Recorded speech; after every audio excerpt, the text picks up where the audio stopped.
Right then, welcome back to the channel. Time for a preview. We're playing West Ham at Old Trafford. David Moyes is returning. David Moyes flying high with West Ham. And we're going to have a look in a second at just why they're flying high. We're going to have a look at why United should be able to overcome them. I'm going to maybe even touch on a little bit of what happened Thursday night against Wolves. United have been conceding far too many goals.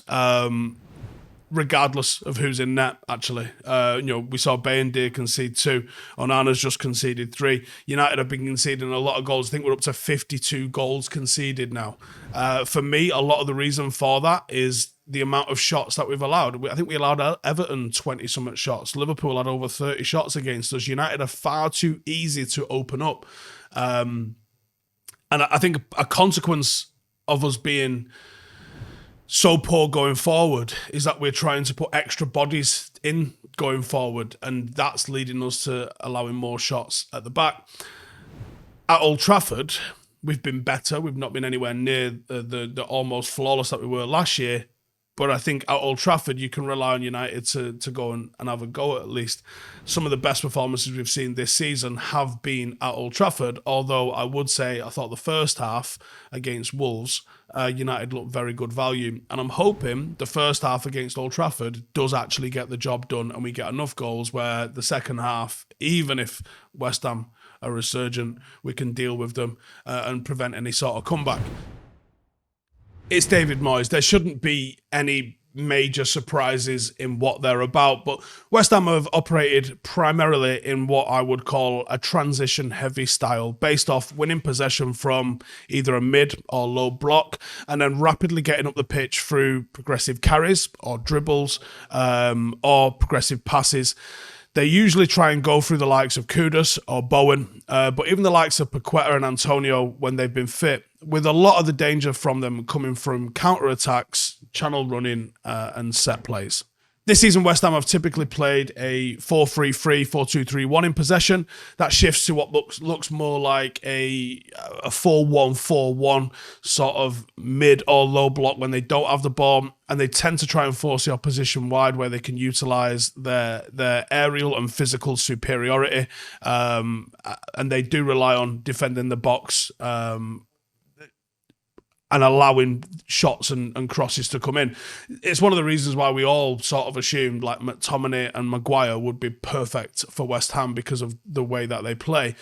But the way that they're doing this at the moment is that they have Edson Alvarez screening in front of the defence. He looks to sort of pick up any pocket players in between the lines where he really goes to town and limits the central access because he's just an absolute presence in that area. But I think he's a fitness doubt, so we might see Calvin Phillips take up that role instead. And it'd be interesting to see where he is physically from this. Does he have 90 in the tank? When was the last time he played a full 90? I honestly couldn't even tell you. As the opponents get closer to the box, the defensive shape does get narrower and narrower and more compact. And I think this is something that Moyes drills all the time, almost exclusively resorting to pure box defending with one of the front three trying to put pressure on the ball. Role of the fullbacks in this system is very, very important. Left winger drifts inside from the left, and Bowen staying up the pitch for counter-attacks means that Emerson and Kufal very often isolated or even sometimes doubled up on when defending in that transition. Alvarez in a CDM role, or potentially Calvin Phillips if he takes it, is arguably the most important in the whole defensive structure because he takes responsibility for that entire sort of space in between the defence and midfield, as well as picking up the players in between the lines and preventing them from turning and running at the centre halves. Now, for me, this is where United can really hurt them.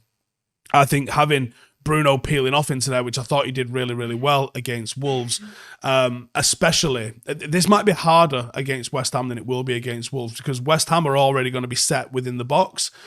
As you penetrate the sort of wide areas, as we saw United doing quite a lot against Wolves, the defence drops off, and if the midfield doesn't drop off at the same sort of speed, those gaps appear in there.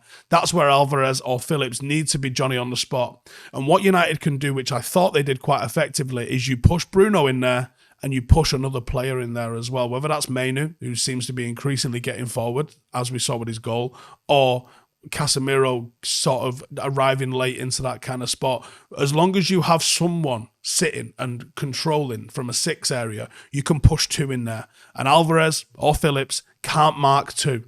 That's where United are going to find a central overload. And I wouldn't be surprised to see United taking and scoring some shots from around about where Marcus scored from on Thursday night, somewhere around the D, after either a cutback or just not being picked up in that area and maybe even a ricochet coming out to them. He also stays back, or the role of the 6, because I think, saying it's Alvarez when it could well be Phillips. Let's just say the role of the 6 in the team is also to stay back while the team is attacking. That's going to balance out what Ward-Prowse and Souček do, because they do both want to get forward and get in the mixer. And it covers the space during transition, and he's primarily there to be a bit of a block when opposition teams get a counter on, because as that West Ham midfield moves forward with the ball, they're not the greatest team the world's ever seen, and they are going to lose a lot of the balls. When the ball's coming back over the halfway line, that's where he comes into play. Tactical fouls, shirt pulling, straight up launching someone in the air, or even winning the ball is what he's going to be looking to do. In terms of the star man, you can't look outside Jarrod Bowen. He's deadly this season. 19 goal contributions. I wouldn't put it past him to make it 20 at Old Trafford on Sunday. Permanent danger, constant goal threat, only ever needs a moment. And he is the fire starter within that West Ham counter-attacking style with pace and dribbling ability. He is the speed of the attack, and he is the one that gives them the penetration. If he's playing and he's on song, these are going to be very, very difficult to deal with. And United's inability to keep clean sheets worries me, because we don't have... It's fine if you're not keeping clean sheets, if you're doing what Kevin Keegan's Newcastle did and just scoring 4 or 5 every single game. Yeah, all right, we've got 4-1s, 5-2s, 4-3s, 3-2s, sweet, because we've got people shitting goals at the front, but United don't have that. So if you don't have people delivering at the top, you've got to be really mean at the back. Otherwise, it makes for hairy moments, such as the Wolves game, and let's be honest, such as the Newport game. For United, I actually think you don't change a winning team. In this instance, I think that is United's best 11. The only doubt that I've got is I have no idea what happened to Lisandro Martinez, so I can't comment on whether he is fit and available. I'm recording this before Ten Hag is going to speak to the press, so fingers crossed he's happy days. Otherwise, Onana, Delo Shaw, Martinez Varane, Casemiro, Menu, Bruno, Garnacho, Rashford, and Højlund. That's United's best side that's available at the moment. You can make a case for throwing Wan-Bissaka in to try and deal with Bowen, but it's a much of a muchness in the grand scheme of things. Star man for United, whether or not he's a star man, I think he'll be the match winner, and that's Luke Shaw, because he needs to have a big game against Bowen and Kudus, and if he's raiding the way that he was against Wolves, he's going to make one of them do some defensive work, or he's going to be in a position where he can hurt them because he'll be unmarked. He's going to be as important defensively, dealing with whether it's Kudus or Bowen, because they do swap, that is in front of him, as he is helping out Marcus on the left, because they sort of reignited their relationship a little bit on Thursday night, and I thought that was one of the reasons why United did look so good. Those over and underlaps, really, really useful. If there's any way we can hurt them, it's down their right-hand side, our left-hand side. So I think you've got to really push on and make something happen there. Obviously, on our side, defensively, hopefully it's Martinez and Shaw, and we'll see how it goes. As always, it's brought to you by our friends at Parimatch This Preview, and Parimatch UK has launched a completely free-to-play football prediction game called Hat-Trick Hunt. Every week, we give you the chance to predict 3 scores from the Premier League with free rewards for each correct prediction that you get. If you get all 3 correct, you'll be rewarded with a £50 free bet. It is that simple. This week, here's what I'm going for. I'm going for United 2-1 against West Ham. I'm going for Chelsea 2-1 against Wolves. That's an iffy one, but it is at the bridge, so I do think Chelsea might get that one done. And I'm going Arsenal-Liverpool 2-2. That's going to be a hell of a game, I reckon, this weekend. If you agree with my predictions, let me know. If you'd like to get involved for yourself, check the link in the description. Of course, you've got to be over 18 to play, and full T's and C's do apply. As always, thanks to Paramatch for sponsoring our previews this season. It's simple. Log in, predict the score for each fixture displayed, submit your predictions. Prizes will include free bets, bonuses, expire in 7 days. Prizes will be credited within 24 hours after the last event. Check the link in the description. So, how do United overcome West Ham? First and foremost, limit the set pieces. James Ward-Prowse is an absolute nightmare from set pieces. Let's not give him a sniff. Moyes' team are always dangerous from set plays, and United are dog shit at them. We're better going forward once Casemiro's in the mix, but defensively, we're still awful. West Ham are a big physical side, and they thrive off dominating both boxes.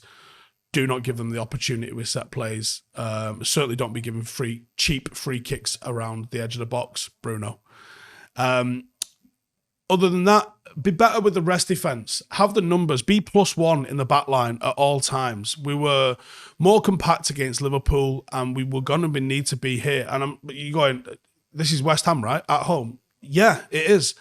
You can't have flimsy defensive structure to deal with transitions against West Ham. Bowen and Kudus are dangerous, right? Let's not pretend otherwise. They're dangerous. And we found that out in the reverse fixture. We've got to compete. We've been too often not physical enough against sides, and it's hurt us. So compete, deal with them defensively, which we've got the personnel to do, especially with the first choice centre-half partnership being back. And let's start finding each other, because it looked like we were at least looking for each other a little bit against Wolves. Let's continue that and keep Højlund in this little vein of scoring, and we'll be sound. Let me know your predictions in the comments below. I'll see you in the next one. Hey, thank you for watching the video. If you are new around these parts, then don't forget to subscribe. My channel is proudly supported by my community on Patreon. If you'd like to get a little bit of extra content, a Discord group, meetups, five-a-side games, weekly podcasts, behind the scenes, and even an occasional bit of transfer news as and when I get it, then for the price of a pint, you can show your appreciation for the content that we make and get some goodies for doing so as well. Check the link in the description or click the button right here. You'll also find all of my socials here too if you want to follow me on any of those platforms. Nice one.